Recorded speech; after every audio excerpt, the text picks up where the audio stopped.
అంబటి రాంబాబు గారి నీకు dance నేర్పించడము and అది హల్చల్ అయిపోవడం వైరల్ అయిపోవడం జరిగింది. ఇలాగ అంబటి రాంబాబు గారిది సాంగ్ చేయాలంటే జనరల్గా నాకు నవ్వు వచ్చింది అనమాట. అంటే మీరు ఇంతకు ముందేమో డ్యాన్సర్కి కానివ్వండి ఆర్టిస్టులకు చెప్పడం ఒక లెక్క, కానీ ఒక పొలిటికల్ లీడర్ ఎలాంటి సంబంధం లేదు ఈ ఫీల్డ్తోని, ఎలా అనిపించింది? నాకు కొంచెం భయంగానే ఉందండి. అది పొలిటికల్గా చేసేటప్పుడు ఏంటంటే నా కెరీర్ మీద పడుతుందనే భయం. మన యూట్యూబ్లో ఎక్కడ చూసినా కూడా మీడియాలో మొత్తం హల్చల్ అయింది అంబటి రాంబాబు గారి డ్యాన్స్ సంక్రాంతి పండుగ రోజు. చూశారు కదా, ఆ కొరియోగ్రాఫ్ చేసింది మన రవిబాబు గారే. చూస్తే గనక మొన్నటి ఫస్ట్ మనం మాట్లాడుకోవాలంటే అంబటి రాంబాబు గారి గురించి. నీకు డ్యాన్స్ నేర్పించడము అండ్ అది హల్చల్ అయిపోవడము వైరల్ అయిపోవడం జరిగింది. రియల్గా నేను అసలు అనుకోలేదండి. అది ఏంటంటే నాకు చిన్న అవకాశం అండి. అది హైదరాబాద్ నుంచి తాడిచెట్టు వెంకటరావు గారు అని సార్ నాకు కాల్ చేశారు. ఇలాగ అంబటి రాంబాబు గారిది సాంగ్ చేయాలంటే జనరల్గా నాకు నవ్వు వచ్చింది అనమాట. అంటే మనం కొరియోగ్రఫీ కదా, అటువైపు వెళ్తే ఎలా ఉంటుందని అనుకున్నాను సార్. కాకపోతే రియల్లీ అమేజింగ్ అండి. అసలు మంచి అవకాశాన్ని నాకు వచ్చిందని నేను 2004లో అనుకుంటున్నాను. అలాగ కాల్ చేస్తే నేను వెళ్ళి చేయడం జరిగిందండి. ఇలా మంచి సక్సెస్ సాధించాను. ఇంతకుముందు కలిసారా రాంబాబు గారిని? రాంబాబు లేదండి, ఫస్ట్ టైం అండి. First time. ఎలా ఫీల్ ఏం మాట్లాడారు ఫస్ట్ అంబటి రాంబాబు గారితో? కాల్ చేయగలే సార్ అన్నారు. నేను అంబటి రాంబాబు గారు అనగానే నేను షాక్ అనమాట. అంత పెద్దవాళ్ళు మనకు కాల్ చేయటం ఏందని అనుకున్నాను. తర్వాత నాకు వెంకటరావు సార్ కాల్ చేసి వివరంగా చెప్పారు. నేను మాట్లాడాను. అదే రోజు ఈవినింగ్ గుంటూరు వెళ్ళి సార్ని కలవడం జరిగింది అనమాట. అంటే ఒక పొలిటికల్ లీడర్, తను ఫేమస్ లీడర్ దాంట్లో. అలాంటిది మీరు అతనికి కొరియోగ్రాఫ్ చేయాలంటే ఎలా అనిపించింది? అంటే మీరు ఇంతకు ముందేమో డ్యాన్సర్కి కానివ్వండి ఆర్టిస్టులకు చెప్పడం ఒక లెక్క, కానీ ఒక పొలిటికల్ లీడర్ ఎలాంటి సంబంధం లేదు ఈ ఫీల్డ్తో, ఎలా అనిపించింది? నాకు కొంచెం భయంగానే ఉందండి. ఎందుకంటే ఒక సాంగ్ విని చేయడం వేరు, అది పొలిటికల్గా చేసేటప్పుడు ఏంటంటే నా కెరీర్ మీద పడుతుందనే భయం ఉంటుంది. ఆ భయంతోనే వెళ్ళాను అక్కడ. కాకపోతే చాలా కంఫర్ట్ ఇచ్చారు సారు.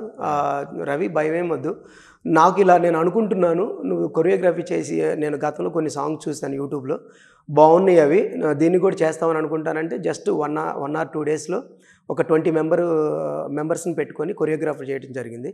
చిలకలూరుపేటలో నా స్టూడియో ఉందండి, స్టైల్ మెగా డాన్స్ అకాడమీ. దాంట్లోనే ప్రాక్టీస్ చేసి ఈ మంత్ 12th ఒక ప్రోగ్రామ్ చేశానండి. 14th వచ్చేసి డైరెక్ట్ లైవ్ ఇచ్చేసాను అనమాట, 2 songs. చాలా బాగా సక్సెస్ అయిందండి. ఓకే, ఫస్ట్ అంబటి రాంబాబు గారికి ఏ స్టెప్ నేర్పించారు, ఎలా నేర్పించారు? సార్ అసలు యాక్చువల్గా ఏంటంటే ఆ మూడంతా డిఫరెంట్గా ఉంటుందండి. ఏంటంటే 20 మంది 30 మంది పెట్టి డాన్సర్ కొరియోగ్రఫీ చేసుకుని అక్కడికి వెళ్ళినా కూడా సార్ని చూసి మనం ఫీజ్ అయిపోవటమే. అక్కడ ఏంటంటే సార్ను మనం ఫాలో అవుతాము.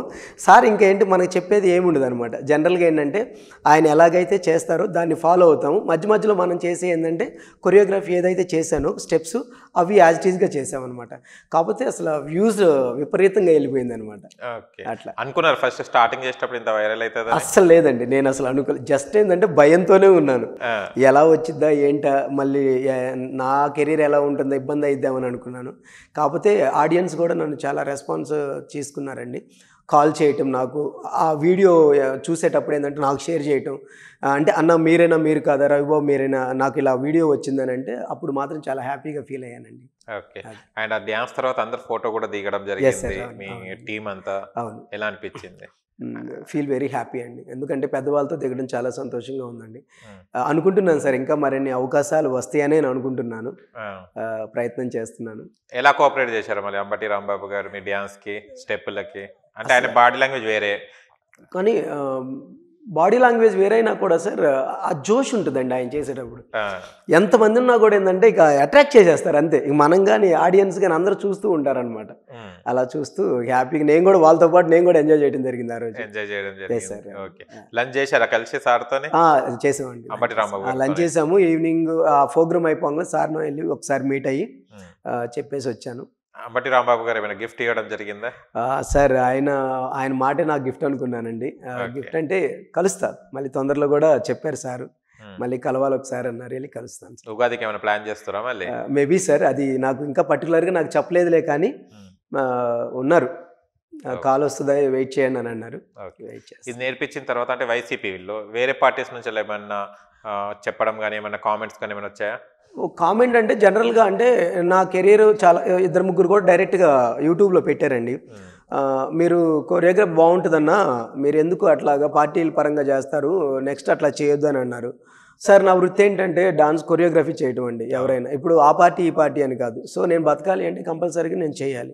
సో ఆ చేయాలి కాబట్టి నేను ఏంటంటే వాళ్ళు తెలుగుదేశం పార్టీ కాదు, వైసీపీ పార్టీ కాదు, జనసేన కాదు, ఎవరికైనా కూడా ఏంటంటే యాజ్ ఎ కొరియోగ్రాఫర్గా నేను ముందుకు వస్తాను, చేస్తాను. అది నా వృత్తి అండి, అంతే. అంతే, అలానే తీసుకోవాలి. అవును సార్, నా వృత్తిపరంగానే నేను చూసుకున్నానండి. ప్రజెంట్ కూడా ఇప్పుడు యూట్యూబ్ ఒకటి రన్ చేస్తున్నానండి, రవిబాబు డాన్స్ అని. దాంట్లో కూడా 2,52,000 మంది సబ్స్క్రైబర్స్ ఉన్నారండి. అది ఉంది. మోజ్లో ఒక 8 lakhs ఉన్నారు. So feel very happy to say that sir. Okay, super. And ఇప్పుడు come to the Ravibabu choreographer. అంటే ఫస్ట్ డాన్సర్ గానా కొరియోగ్రాఫర్ గానే వచ్చారా? డాన్సర్ అండి. ఫస్ట్ ఏంటంటే డాన్స్ చేస్తూ ఉన్నాను సార్. చిన్న చిన్న వాటికి చేశాను. సో యాక్చువల్గా ఏంటంటే సార్, ఈ డాన్స్లో విపరీతమైన పోటీ ఉంటుందండి. నాకేంటంటే యాక్టింగ్ కూడా చాలా ఇంట్రెస్ట్ సార్. ఆల్రెడీ ఇప్పుడు ఏంటంటే ఒక 4 సీరియల్లో కూడా చేయటం జరిగిందండి. ఒకటి కార్తీక దీపంలో గెస్ట్ రోల్ ఒకటి చేశానండి. సీతమ్మ ఒకటిలో సిరిమల్ల చెట్టు, సుందరి, దేవత, ఇలాగొక 4 సీరియల్లో కూడా అయిపోయిన వాటిల్లో చేశానండి. దాంట్లో ఒక మూవీ చేశాను. ఆ మూవీ వచ్చేసి నా ఫస్ట్ మూవీ వచ్చేసి సింతామణి సొంత మొగుడు అండి. దాంట్లో జూనియర్ పవన్ కళ్యాణ్ ఇప్పుడు డీలో వస్తున్నారు కదండి, ఆయన చేశారు. సో తర్వాత వచ్చేసి సెకండ్ మూవీ ఉందండి, February 2nd రిలీజ్ ఉంది, చిత్రం చూడరా. దాంట్లో కానిస్టేబుల్గా చేశానండి. అది చాలా బాగా ఉందన్నమాట, డైలాగ్ కూడా. దాంట్లో కూడా ఒక డైలాగ్ ఉంటుందండి.